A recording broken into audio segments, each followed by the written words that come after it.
Showbiz fanatics, Mami Min abay may good vibes na dala para sa Kat din. At Alden Richards abay itinuring na parang queen itong si Miss Katrin ang lahat. And for today's video ito na dahil may halong lungkot at saya ang nararamdaman ngayon ng ilan sa mga Kat din fans, kasi according sa isa kong account dito po sa X, sabi niya, Kat din enthusiast, it's a wrap for a Team HLA because today is definitely the confirmation that they are going to Manila na. And kasabay nga nito ay nag-post din po si Mami Min ng isang pampagood vibes na video, panoorin natin.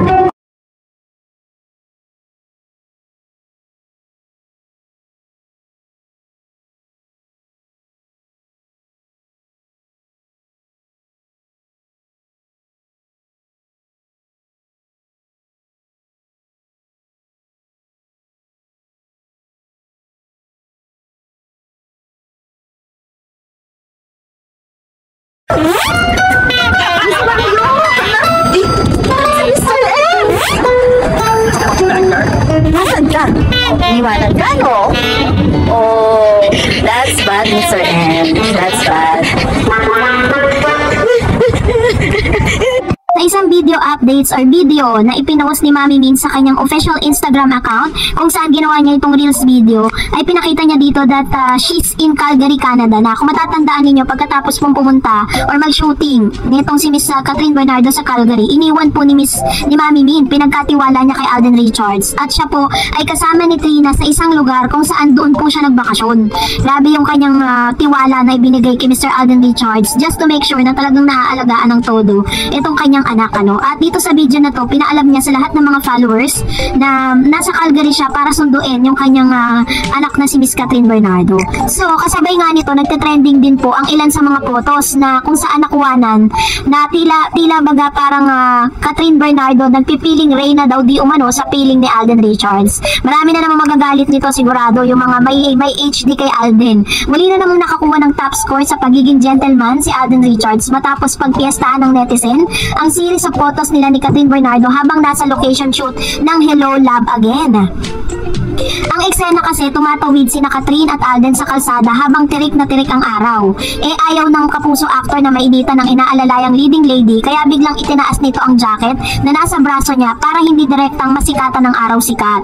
So ito yung photos na yan. Dahil dito agad na nag-trending sa X ang mga photos ng Kat din na nagpakilig overload sa mga netizen. Sobrang lucky ni Kat to have Alden as her leading man, pero mas maswerte siya pag naging sila na talaga sa totoong buhay.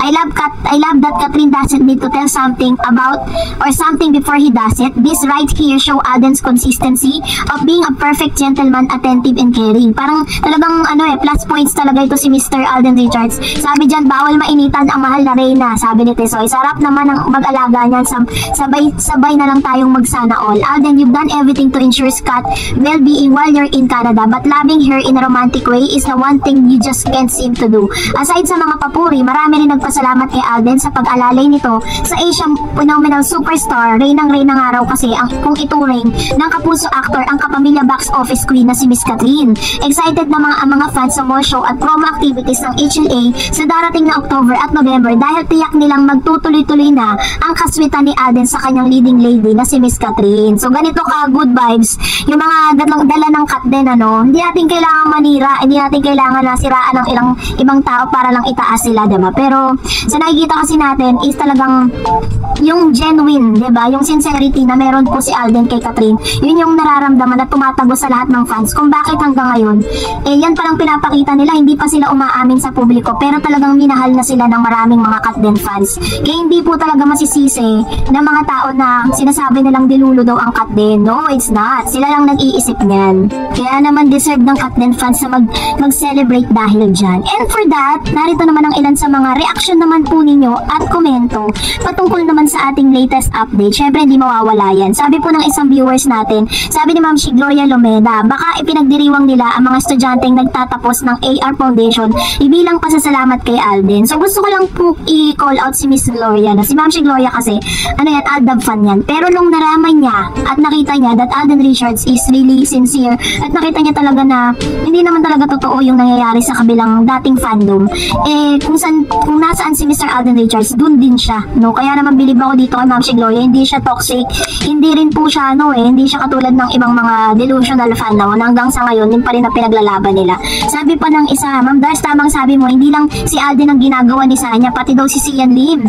So, sinabi ko yun, pero hindi para siraan si Miss Sanya, ha? I'm just citing the side, no? Sinasite ko lang kung ano po yung point of view natin with regards dun sa issue na dinidikit yung pangalan ni Alden kay Sanya. Sabi ni Miss Renato Sayan, FYI Miss Star Eds, wala sa Calgary yung shoot location sa Ontario Airport. Kinuha ng shoot, halos lahat ng vlogger ang alam Calgary Airport, pero Ontario Airport to avoid trouble. Baka magkagulo doon, mahirap na. Ayun, yun yung talagang ina-avoid nila kasi baka mamaya pagkaguluhan sila doon. Airport pa naman yun, labas-masok yung mga tao doon. Sabi po ng isang user, Miss Darren, salamat sa lahat-lahat, diba? Nakakatama ng puso na may mga nakaka-appreciate sa mga updates natin sa inyo everyday. Sabi ni Miss Penny Rivera, so obvious to me that Alden Richards is God's grace to the underprivileged one. He is respectable. God bless him for his compassionate heart and more blessing to him. True naman, diba? Siya po yung biyaya ng Diyos para dun sa mga walang kakayanang mag-aral. Biruin po ninyo yun. Sa napakamurang edad ni Alden, naisip niya yun, diba? Sabi ni Miss Virgie, hi Ma'am Dars, naku baka hindi sasabihin yan, baka private nila. At isa Ma'am Dars, kung sasabihin ni Mr. Alden kay Tito Boy Abunda at alam ng lahat sa social media, baka kakanta na naman si Daniel at mapapamura na naman. Dati ang mura ay may kapiling ng iba. Baka naman ang kanya ay sa mura makatina, baka yan ang kakantahin ni Daniel. Anyway, God bless you Ma'am Dars and also Kat din. Ayan.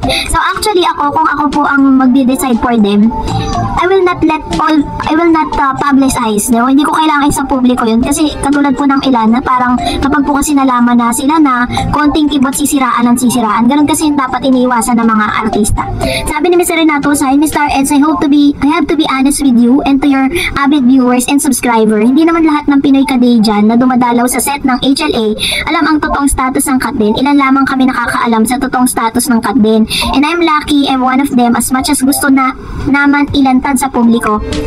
Pero hindi pa pwede bilang respeto na rin kay Alden and Kat. Hindi man hiniling sa amin, wala ibang tao pwedeng magsabi sa public kung di silang dalawa. Ang magagawa lang namin, bigyan ng assurance ang public that there's something special for Kat din much. Kasi si Mr. Renato Sayan po kasi, he's living or either yung kanilang family is residing sa Canada. At talagang makikita nila yung lahat ng mga nangyayari at mga nagaganap po doon po sa Kat din. Sabi niya, there's something special for Kat din, much more than friends. Mas malalim na ugnayan ang tinetreasure ko talaga. Naging close friend ko si Joros and Joros introduced me to Kat din, kaya naka-establish kami ng special bonding from time to time. Nevertheless, I know where my limits and boundaries and never ever manghimasok sa pribadong buhay meron sila sa kasalukuyan. Let's all trust the process. Kung sa public or keep it private, it's all them. After all, matatalino lahat. Wow, ngayon lang nalaman to ha. At si Mr. Renato Sayan pala is parang meron siyang direct contact with Joros Gamboa, which is one of the cast ng HLA or Hello Love Again. Napakaganda kasi si Mr. Renato po, he keeps on giving us information with regards dito sa Kat din. At alam ko po na legit yun dahil nandun siya mismo at nakikita niya. All trust the process. Kung isa public or keep the private, is all them. After all, matatalino lahat ng Kat din fans. Nahalata naman yung totoong status ng kay Kat, may aminan or wala, it doesn't matter. Just give your full support to them. And I really love this comment. Tama naman po siya, diba? Isa public kung man po nila, i-publicize nila or they wanted to keep it private, let's just give them the 100% support that they deserve. Sabi ni Miss Maria Lourdes Coronation, alam mo Mr. Eds, yung Deep Thinker, maraming mga passages doon na nila like ni Alden. I would like to think na nakaka-relate kasi si Tisoy at nagja-jive sa kanyang present state of heart and mind. Kaya po talagang nakahalata at tuloy nabibigyan po ng information or nafi-feed netong account na to yung state of mind ni Mr. Alden Richards na nagbibigay ng good vibes sa lahat ng kanyang mga followers. And that's it for today. For more videos and updates, please don't forget to like and subscribe, and please don't forget to follow my Facebook page, Dar Eds TV. God bless everyone!